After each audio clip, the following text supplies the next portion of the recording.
Hey, if you just want a better night's sleep, follow along with me for the next minute. I'm going to show you everything you need to know about this memory foam cervical pillow. It just might be what you're looking for. Now, the company did send this to me in exchange for my honest opinion.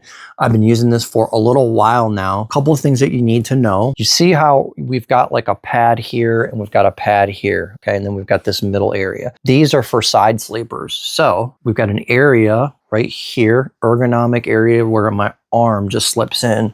So I can go ahead and put my head right here, put my arm, and I'm in the perfect side sleeping position. You see how we've got this right here, okay? And this rounds off. This is for sleeping on your back. And this little area right here, it supports the neck, the curvature of the neck, and it feels really good. So if you're a back sleeper, this is gonna be great, okay?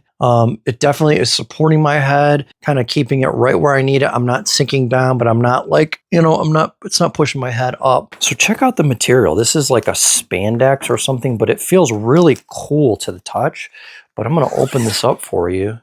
We'll pull this back just so you can get a sneak peek.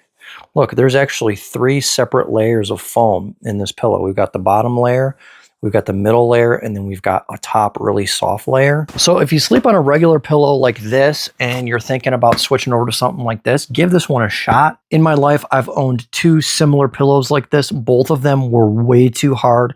I could not sleep on them. It was almost painful. So I think if you end up getting this, you're going to be pleasantly surprised at the support, but yet at how soft it is. So definitely check it out. That's all I got for you. That's my quick review.